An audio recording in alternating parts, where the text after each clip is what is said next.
Welcome to the Production Talk podcast with me, Yarn of mixartist.com.au. In this podcast series, we celebrate the modern way of producing music. We want to talk about all things related to songwriting, recording at home, and music production. So if you produce your music at home, this is the place to be. Please subscribe and recommend this podcast to all your friends. This is the Production Talk podcast, episode 2. Welcome back to the Production Talk podcast. Thank you for tuning in again, and a special thanks to all our subscribers. It is great to have you on board with me today. This episode is a tech talk about your microphone locker or your collection of microphones. So I would like to sum it all up and try to guide you to make good decisions when you buy microphones and set yourself up so that you can get the maximum amount of work done with the least amount of dollars spent. And if you are familiar with microphones, you may know what kind of a subject it is, how easy it is to get lost and spend ridiculous amounts of money. And there are definitely a couple of people out there who have fantastic collections and probably spend the equivalent of a house deposit on those microphones. As much as I understand where they're coming from, I'm a bit of a sucker for microphones myself, but business-wise, it's not the wisest idea. So therefore, I would like to dedicate this episode to making the absolute most out of the microphones you have already, and maybe giving you some advice for purchasing others that complement the ones you have already. But before we get too far into the subject, let's have a quick chat about high-end microphones versus budget microphones. There is definitely a place for fantastic high-end vintage microphones. So let me just throw a couple of names at you. The vintage C12 microphones are absolutely adorable and held in much regard in the audio community. The Fat 47s, the U67s. I could keep going. Now there's the Manley reference mic, or well, some people call this gear porn. It's effectively really expensive gear that is just absolutely drop-dead gorgeous, but it's probably not for everybody. There are definitely high-end studios that should buy those kind of microphones, because in their treated environments, you can basically take advantage of the sound benefits to the full extent, which you probably can't in a home recording studio. So in other words, what I'm trying to say here is all of these beautiful microphones are beautiful to have, but let's be perfectly honest. If you don't have a treated room at top-notch studio, it's not the right kind of gear for you. It's a little bit like buying yourself a Ferrari and never getting it out of second gear. That wouldn't really make sense. And the same thing applies to high-end microphones. So I'm actually a big advocate for budget microphones, although I love high-end microphones. I really do. And I think they have their place. But for you as a self-producing musician at home, stick with the budget microphones, because they are surprisingly good as well, and they will give you a really good value for your money. So what do we need to know about microphones? Look, I think it's not too important to go into really deep into technical details, but let's briefly brush over the different types of microphones.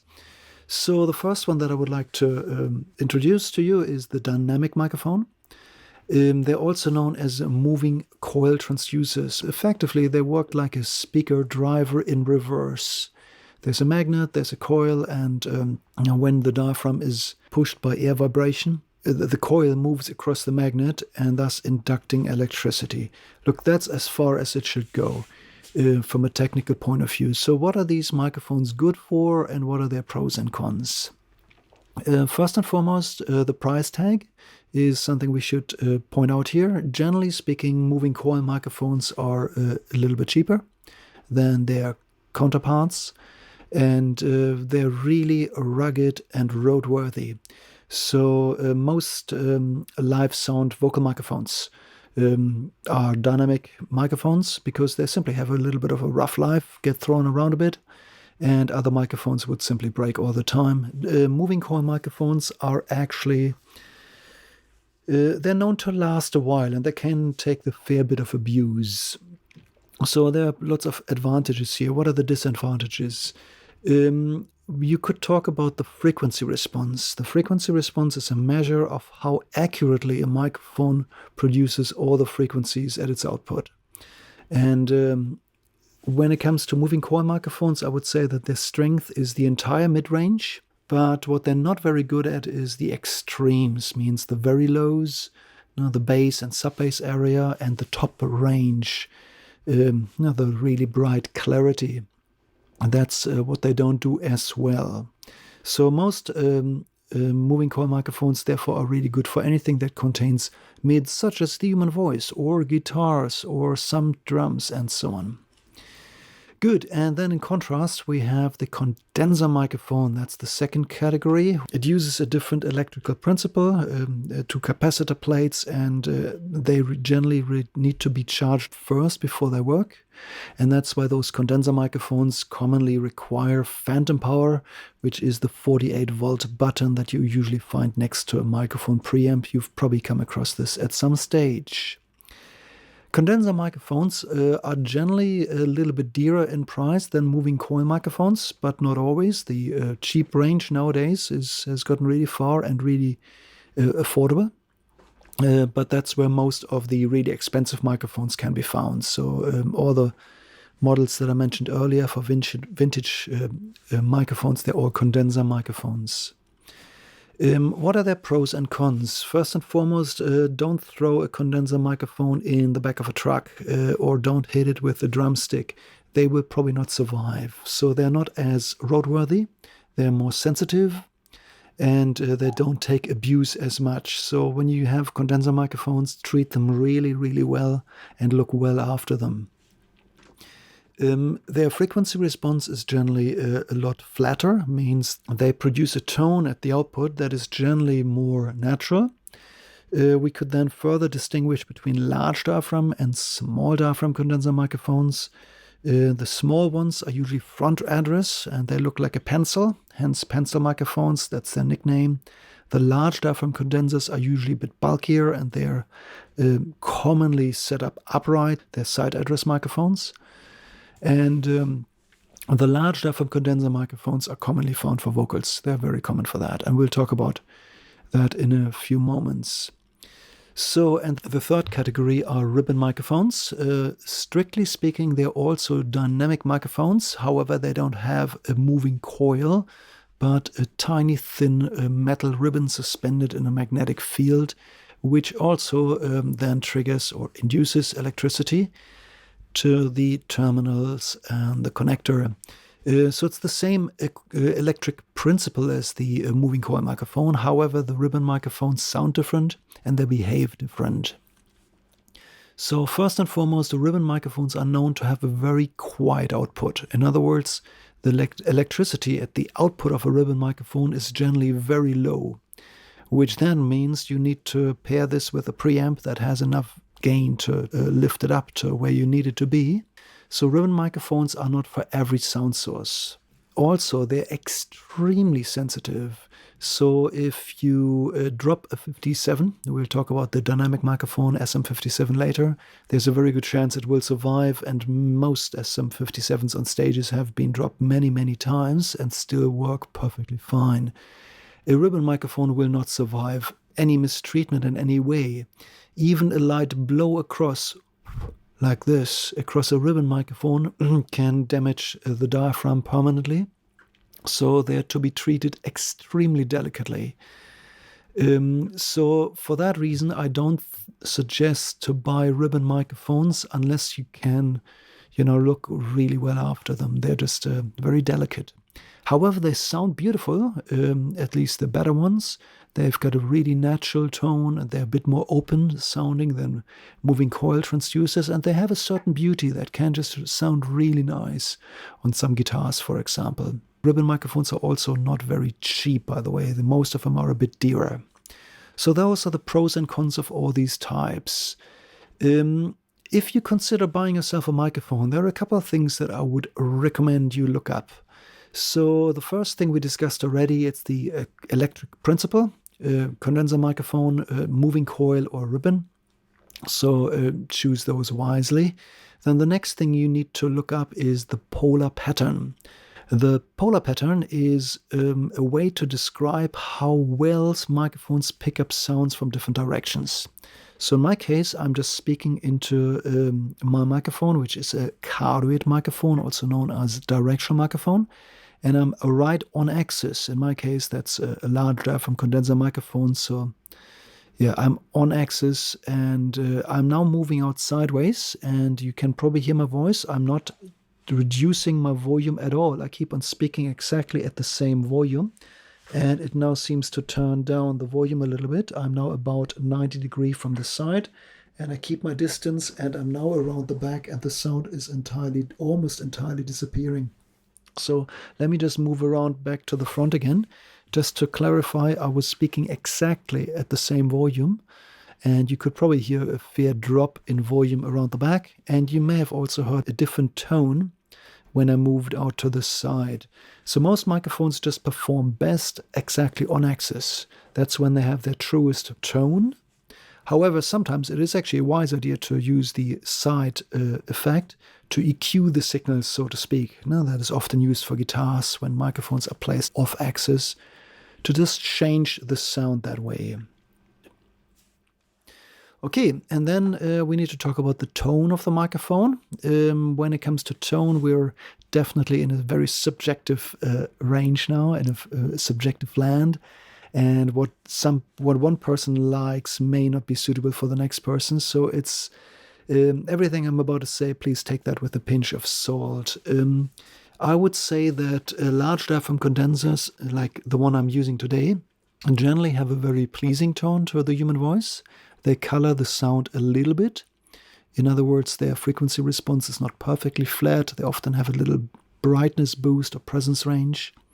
And they add a certain fullness to a human voice that is perceived by most people as quite pleasing. Small diaphragm condenser microphones are even flatter, meaning they are even more neutral in sound. They have next to no coloration, and that is not always a good thing, especially for the human voice. So in my case, I really like the sound of this microphone, which is a Rode K2. It's a good suit for my voice. So I would say microphones and their tone, it's a little bit like a pair of shoes. You know, there is no one size fits all, and what fits one voice you really well may not fit another person. So that's the best take I have on this. If you are considering to buy, my recommendation is see if you can get into a shop where you can bring your own headphones, plug in a couple of different microphones, and just check how they sound on your voice.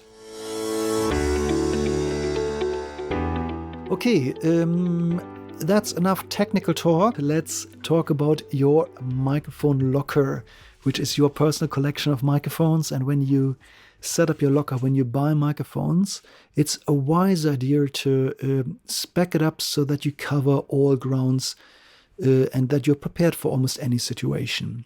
So I would generally suggest to think about what you already have and then add new aspects to it. So buy new microphones only if they bring something new to the table that you can't do already.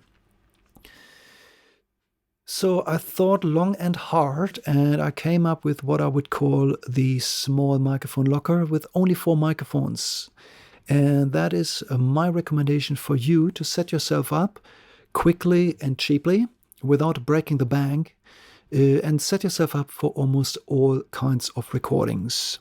So let's get into this. Microphone number 1 in your small microphone locker is a nice sounding vocal microphone. For that, I generally recommend to consider large diaphragm condenser microphones. And when we talk about budget microphones in that range, let me just mention a few names that I believe kick a little bit above their price range. And I have to give credit to Rode microphones, who have a worldwide reputation to build really sweet microphones for a surprisingly affordable price tag. And I'm using a Rode microphone today. It's the K2, I think I mentioned this earlier, which has a really nice tone that I like for my voice a lot. They have a fair bit of a selection of different microphones, so there's models to choose from. One more thing to mention about Rode microphones is that I've had very good personal experience with their warranty and repair services. So, and I also know lots of my friends who own Rode microphones who had a lot of good things to say about their very generous technical support. Obviously, that is an important factor. So if ever something is wrong with the microphone and you need it fixed under warranty, I think that Rode offers a fantastic customer service there. And I'm not sponsored by them. I'm not getting any money for saying so. It's just my private opinion and my honest opinion that this is probably a good brand to stick with. But obviously there are other choices as well. So if we look at Audio Technica, they have the AT2020s and 4040s and 4047s. They're all large diaphragm condenser microphones at different price ranges. None of them will break the bank really badly. And then there's, of course, AKG to mention, who have microphones in the top-notch range as well, but they also have a couple of entry-level microphones that are quite affordable and surprisingly great in sound. So let's also mention Sennheiser. They have a vocal microphone by the name of MK4. There's also another alternative, the MK8, which I've used before, and I have to say that I was actually quite surprised just by how good these microphones are, considering that they can be had for under $300 in the case of the MK4. So that's definitely a microphone that I believe kicks above its price range. Luert is another microphone brand that I've come across just recently only, although they've been around for a while. They also offer some great sounding microphones for a budget. Look, this is not a complete list. There are so many brands, and I apologize for all the great ones that I missed today. However, there's a lot of good microphones to be had when it comes to your vocal recordings. Large diaphragm condenser microphones will definitely do a good job there, but always be sure to also invest into a pop filter. A pop filter is one of these black discs that you put between your mouth and the microphone. And let me just show you a little demonstration of why this is important. Attention, attention. Some of the sound examples demonstrated in this episode require decent headphones or stereo speakers. On cheap earbuds, phone speakers, or in noisy environments, you may not be able to hear much difference. We're going to trigger the alert here, because this is something that you may not be able to hear on bad speakers or bad headphones. But let me just take the microphone or the pop filter away for a moment. And when I keep talking to the microphone, nothing really changes unless I speak sounds with a P or a B. So, there we go. This is called a plosive. It sounds really nasty on the microphone. It's a low frequency rumble. And let me just put the pop filter back in place and do the same thing. P. That's the my pop filter in place. Let me take it away. P. And back in place. P. So if your playback system supports low frequencies, you could hear that it grossly misbehaved when I made a P sound without a pop filter, which causes a low frequency plosive on the microphone. That's basically when airflow hits the diaphragm and moves it unproportionally. A pop filter really doesn't change the sound of the voice much, but it keeps these nasty plosives from happening, and that is definitely required for condenser microphones.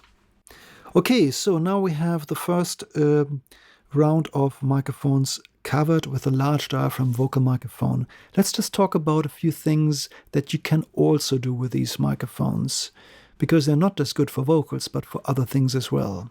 Large diaphragm condensers work well on most quiet sounds, and that includes things such as acoustic guitars, room recordings. Use them for shakers, for percussions. You can use them for overheads. There's very, very few things that a large diaphragm condenser microphone is not good at. So they're very universal. And when you need to record instruments, they're also really, really nice choice for most signals. So let me just think about situations in which I would advise against a large diaphragm condenser microphone for your first microphone choice, for your vocal microphone. We need to talk about room acoustics. Actually, I touched on it in the last episode already. Large diaphragm condenser microphones are very detailed in sound, and that's due to the light weight of the diaphragm. They pick up very quiet signals really well. And that's a good thing, especially if you have a singing voice or an acoustic guitar where all the subtle little nuances come through. It sounds very detailed, intimate, and just pure and beautiful. But what if the quiet signals are not desirable? So let's say you might be in a room where you have an unpleasant room sound. In the last episode, I took a microphone into different places in my house, and there were definitely a few places where I would never consider to record just because the room acoustics are so bad. Or what happens if there is a little bit of background noise?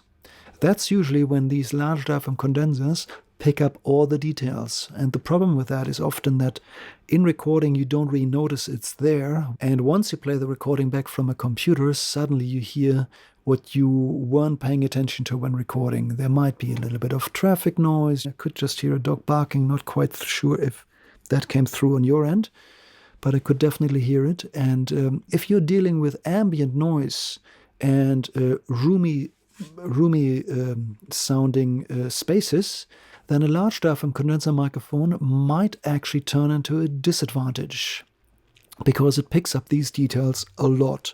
And in this case, you may want to consider to replace your large diaphragm vocal microphone with a large diaphragm dynamic microphone.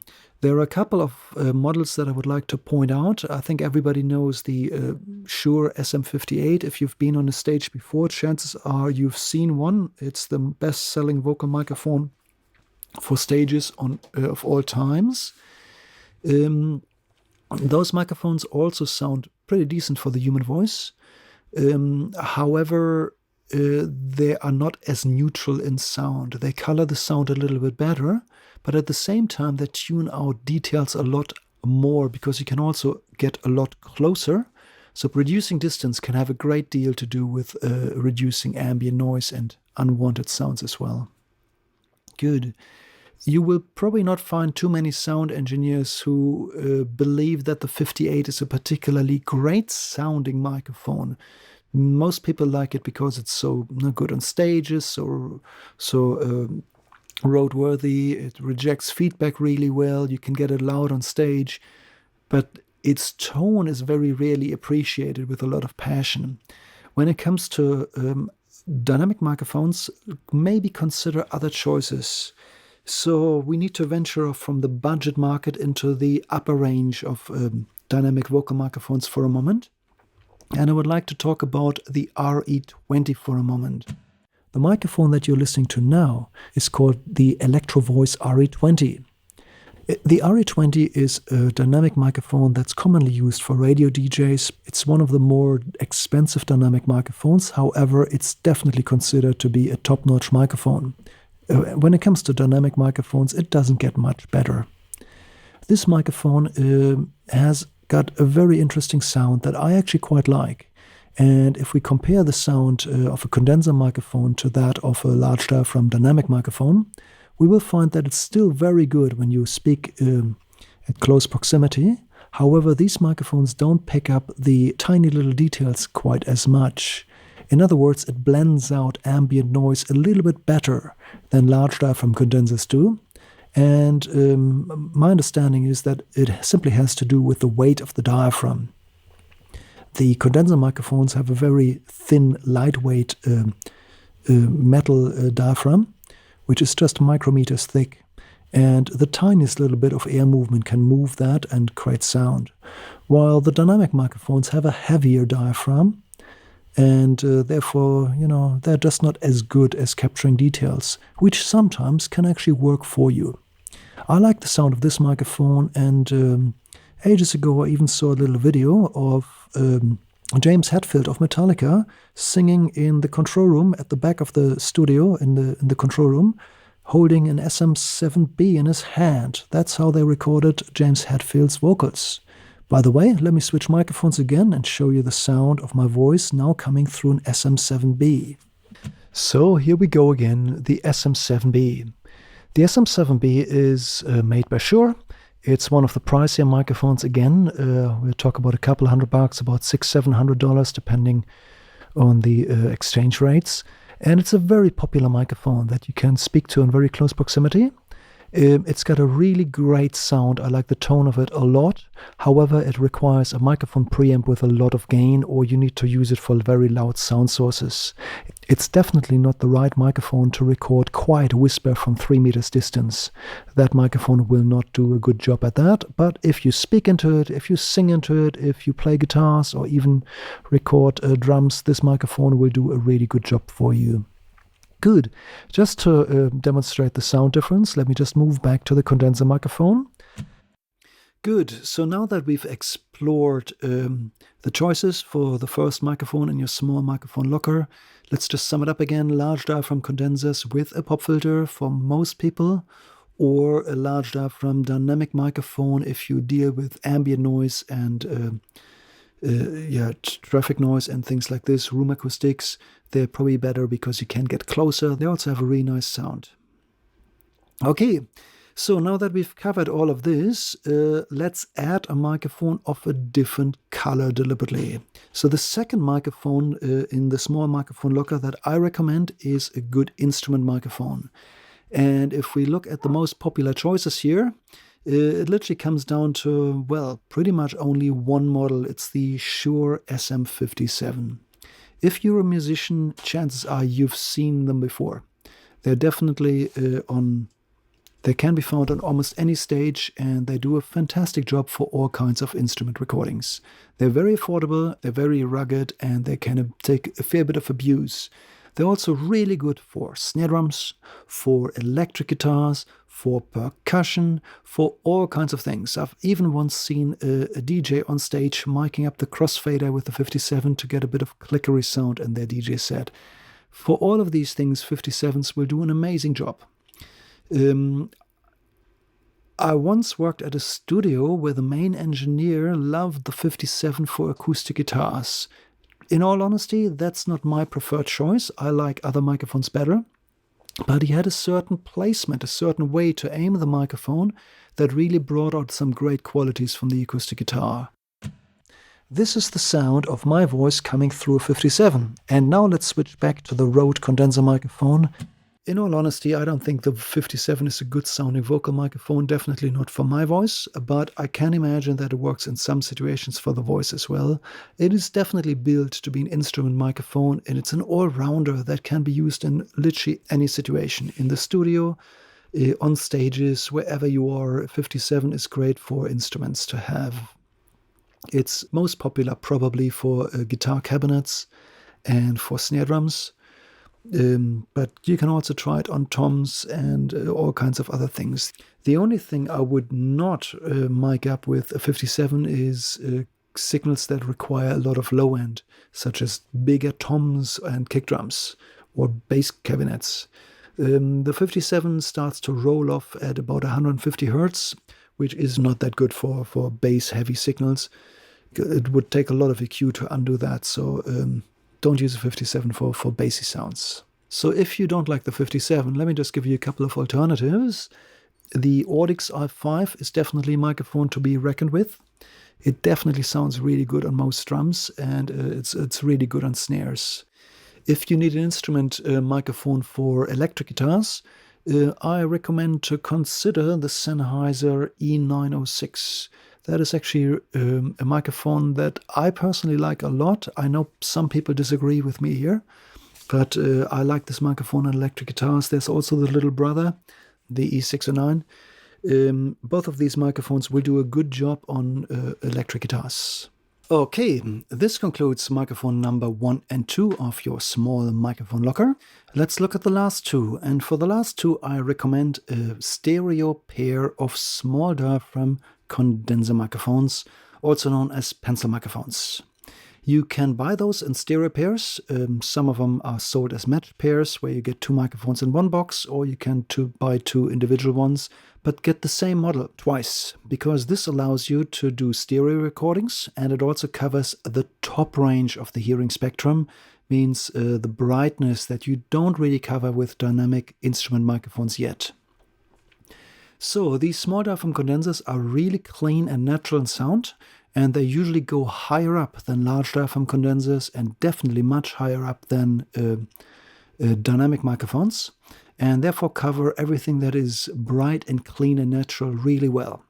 Small diaphragm condensers work really well on acoustic guitars. I love those on acoustic guitars, to be honest. They work really well on percussion instruments such as shakers. They work well on choirs. You can use them for cymbals on drums. You can use them for a huge range of different applications. Their strength is instruments, everything that is clean and bright and natural in sound. I'd like to share a couple of tricks with you about setting up stereo microphones in recording to capture stereo width at the source, basically to use the instrument and move it around and find its place in the stereo field. So I hope you enjoy the upcoming sound example. Attention, attention. Some of the sound examples demonstrated in this episode require decent headphones or stereo speakers. On cheap earbuds, phone speakers, or in noisy environments, you may not be able to hear much difference. You will definitely need to listen in stereo to hear what's going on. So let's do a little test here. This is my voice coming out of both earplugs or speakers equally loud. And this is my voice coming only from the left ear. And here's my voice coming only from the right ear.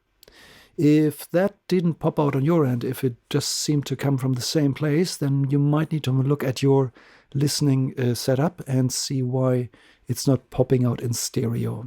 So I've got a little demonstration prepared. You can first hear a mono condenser microphone used for a shaker, and then I will pan this to the left ear and a little bit later to the right ear.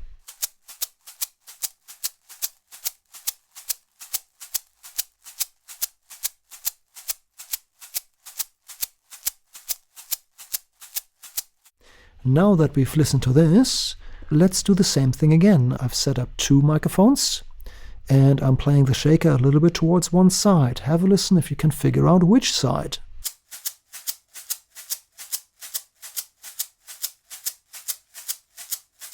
Chances are you could hear an interesting sense of space here.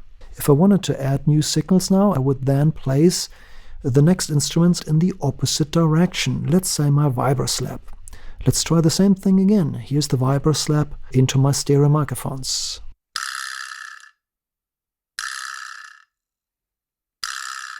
I hope you could hear that I'm now occupying a different space, and that's a very powerful tool. So you can literally play the instrument into the microphones and create a certain width or a certain stereo effect, which is a very interesting little tool to have. If for whatever reason you don't like it later in the mixing stage, you can probably split your stereo file into 2 mono files and get rid of one. That way you still have a mono signal that you can then mix using a pan port if you prefer that sound, which is obviously a matter of choice.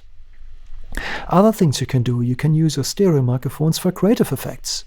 For example, as you play an instrument, you can move it from the left to the right so that you hear a certain movement on your cans. It works really well with the vibroslap. Let me show you.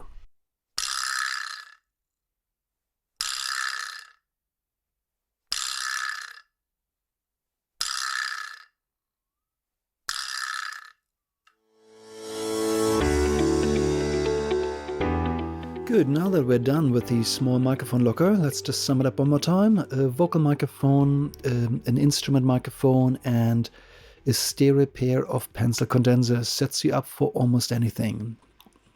So let's just have a look what you cannot do with your microphone locker at this stage.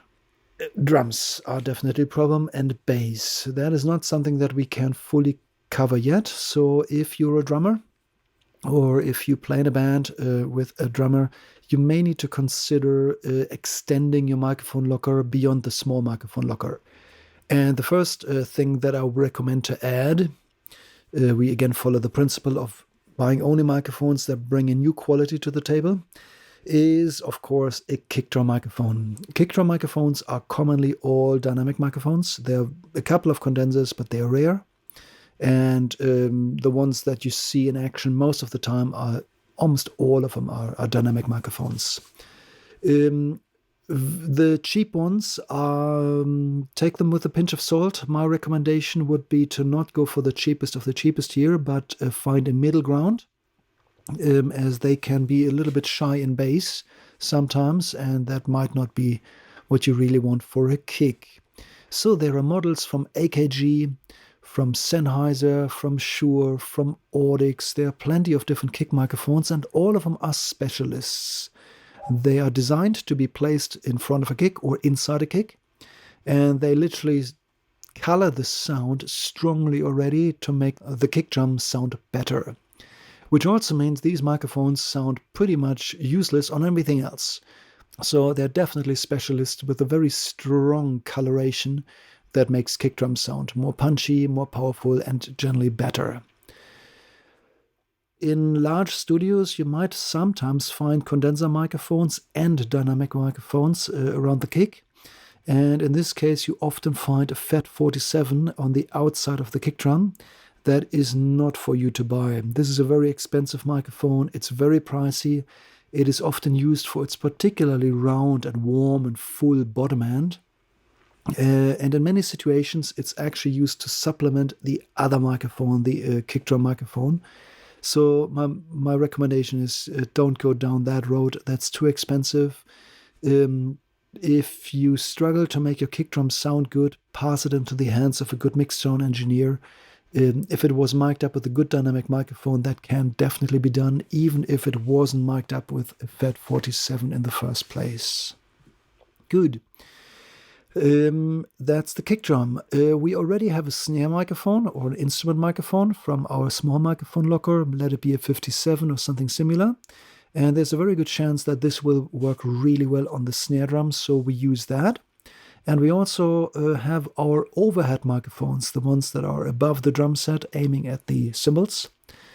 We've got those covered as well, because that is a prime example for your small diaphragm stereo condenser microphones.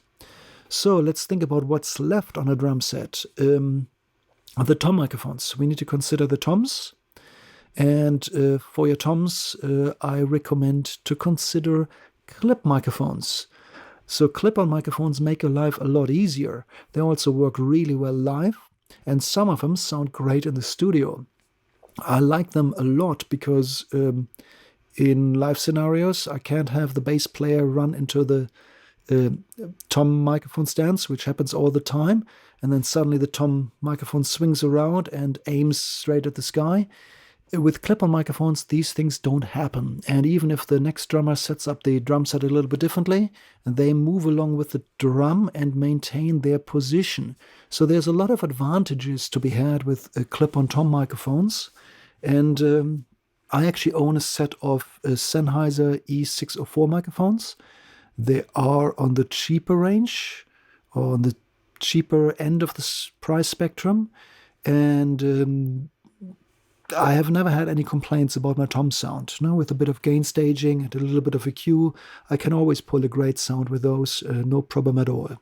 There are other models as well, like the Big Brother, the E904, which is really nice. Audix has got the D4 and D2 microphones, which are also very popular.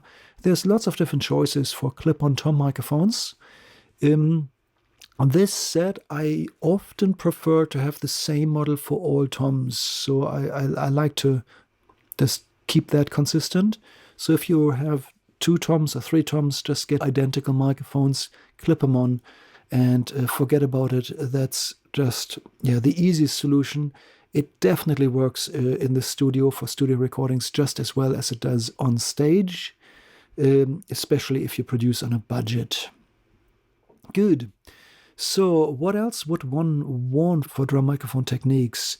We've got the kick sorted, we've got the snare sorted, we've got the toms and the overhead sorted.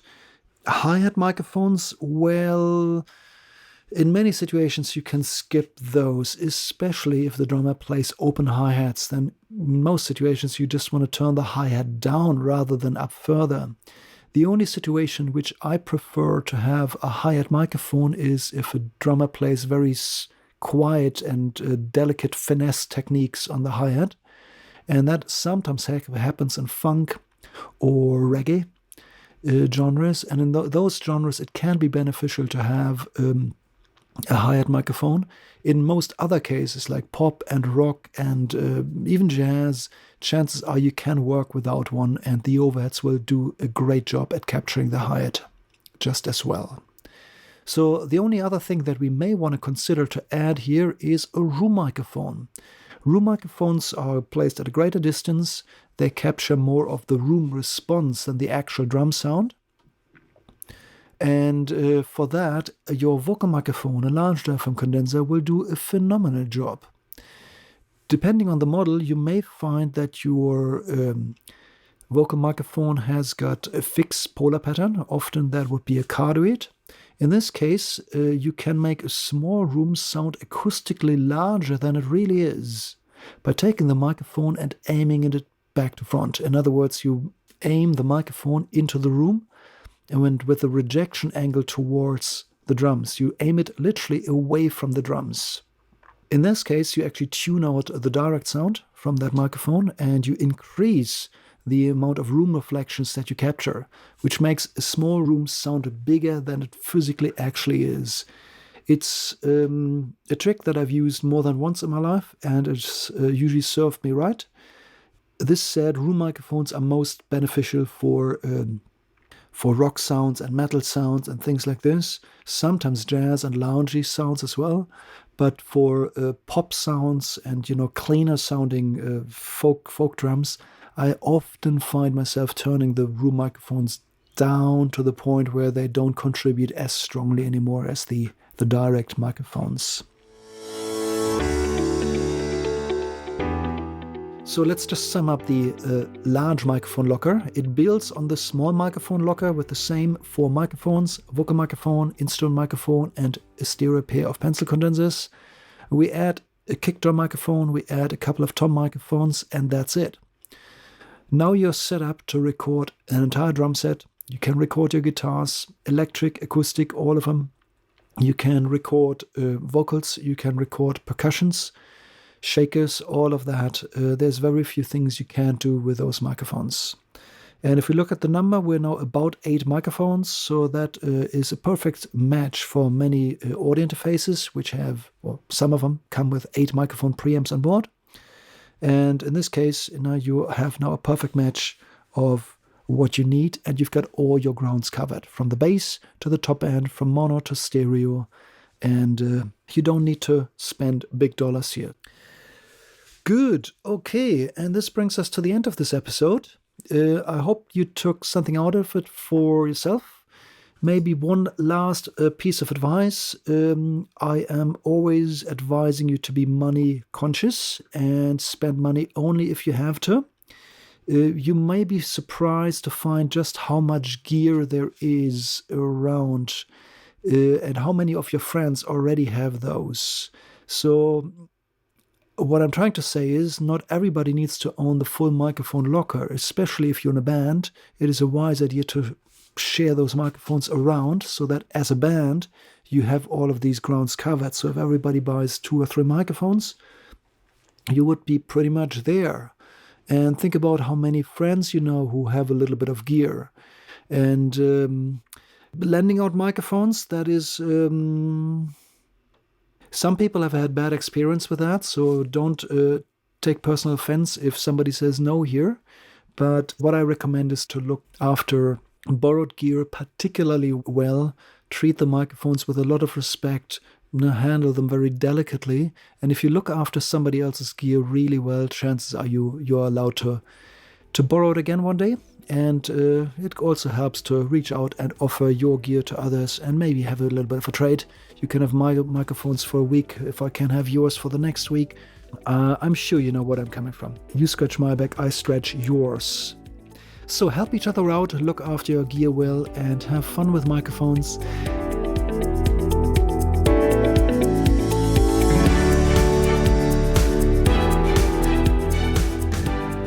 Thank you for being with me today. Next week we'll move on to the first interview of the series with my dear friend Marky Power, so I'm very excited about that.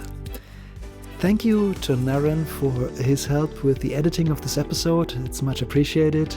I would really like to ask you for a big favor, please. If you could please click on the show notes. There is a link in there, and when you click on this link, you get straight to a page where you can rate this podcast and leave a review. It's super simple, just takes a couple of seconds.